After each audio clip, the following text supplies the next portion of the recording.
Bem, pessoal, vamos de BTC no fim de tarde dessa segunda-feira, 18 de setembro, agora na Espanha, 21 horas e 14 minutos, no Brasil, 16 e 14 da tarde. Gente, a BTC aqui no diário quase beijou a base da nuvem. Chegamos a fazer a máxima em 27.409.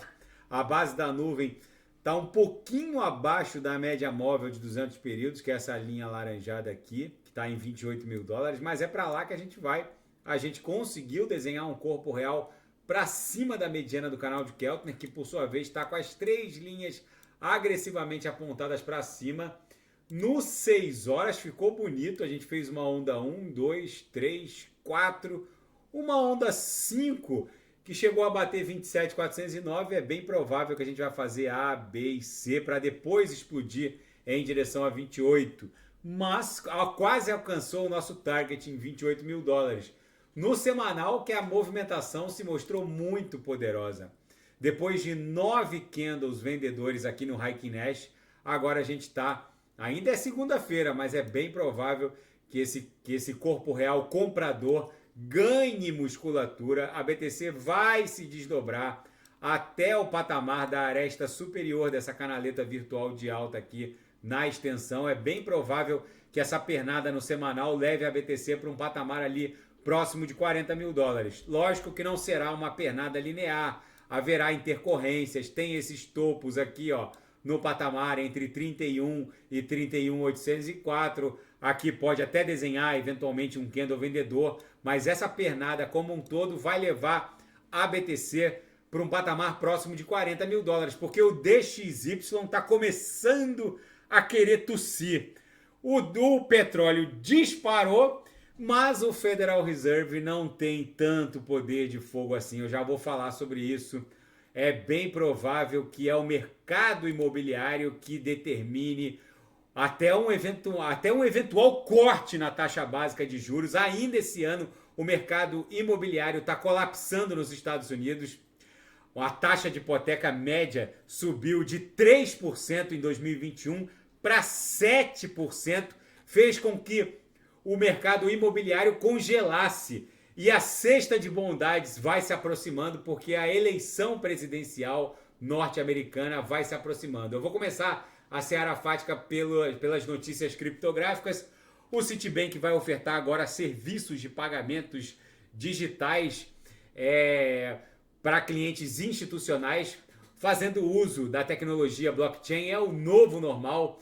E diante da inércia regulatória do Parlamento Federal norte-americano, o Departamento de Serviços Financeiros de Nova York solicitou uma audiência pública para avaliar uma proposta de orientação regulatória criptográfica. O Departamento de Serviços Financeiros de Nova York solicitou essa audiência pública. Olha, fechou algum sinal com esse alarme meu. Solicitou essa audiência pública diante do hiato legislativo oriundo do Parlamento Federal. E Nova York quer regulamentar a criptografia por si mesmo. Enfim, agora, diante desse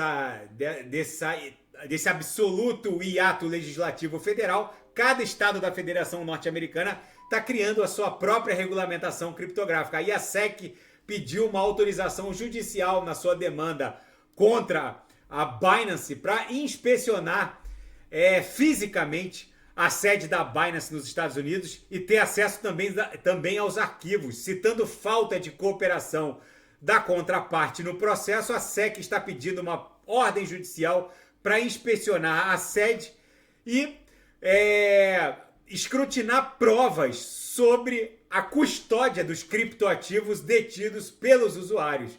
Enfim, é difícil encontrar alguma coisa na sede da Binance norte-americana, porque a custódia criptográfica da Binance ela é comprovada através da prova de reserva, ela é totalmente partilhada, pulverizada. O próprio CZ, naquele hack que aconteceu em 2018 ou 2019, agora não me lembro, ele disse que pulverizou os diversos public addresses da Binance em diversos em multi-assinaturas, ou seja, qualquer transação que fuja do padrão é necessário uma autorização pessoal dos diretores, ou seja, é uma exchange muito segura E os auditores da SEC, da CVM norte-americana, estão achando que vão encontrar algo físico numa exchange cripto, onde os ativos são são absolutamente virtuais. Ou seja, é bizarro esse pedido. Vamos ver como isso vai se desdobrar. E ainda na seara geopolítica e finanças internacionais, é o mercado imobiliário que vai impor um corte na taxa básica de juros nos Estados Unidos ainda esse ano. É o que dizem 9 especialistas.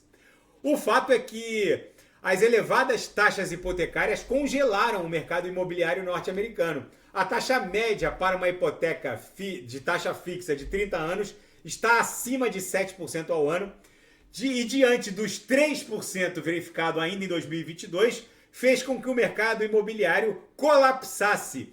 E o petróleo volta a rondar o patamar de $100, pressionando para um eventual novo aumento na taxa básica de juros. Mas a gente sabe que com a proximidade das eleições norte-americanas fica cada vez mais difícil e o colapso agora do mercado imobiliário fica cada vez mais complicado para o Fed não ofertar a cesta de bondades e dar andamento a esse aperto quantitativo que eles vêm promovendo. E um acordo inédito de troca de prisioneiros entre os Estados Unidos e o Irã, um acordo mediado pelo Catar, acabou impondo a troca de prisioneiros em troca da liberação de $6 bilhões pelo governo norte-americano, que estavam congelados em desfavor esses $6 bilhões estavam congelados e pertenciam a Teherã, ao governo iraniano. Enfim, foi uma troca bem sucedida. 5 cidadãos norte-americanos deixaram o Irã e desembarcaram em Doha, no Catar, em troca de 5 prisioneiros iranianos detidos nos Estados Unidos, mais a transferência de $6 bilhões em fundos iranianos congelados para um banco do Catar, que foi devidamente sacado pelas autoridades iranianas. Enfim, gente, o mundo está virado numa hecatombe nuclear. A BTC aqui deu um beijinho na base da nuvem, quase beijou. A base da nuvem estava ali próxima de $28 mil, fizemos a máxima em 27.409, mas diante desse corpo real aqui, desenhado inteiramente para cima da mediana, fica no radar a possibilidade do próximo pavio ou corpo real avançar para dentro da nuvem e buscar um encontro aqui com a MM200. Na projeção, a nebulosidade avermelhada perdeu bastante espessura, o que denota que os compradores estão retomando o controle da BTC. E esse ímpeto vendedor já chegou ao fim. Isso aqui facilmente pode evoluir para uma bela nebulosidade esverdeada. Tá bom, pessoal? Se nada fugir do script, eu volto amanhã para analisar a própria BTC. Fiquem com Deus. E quem quiser sugerir alguma análise, é só colocar nas mensagens abaixo. Até amanhã, grande abraço, fiquem com Deus.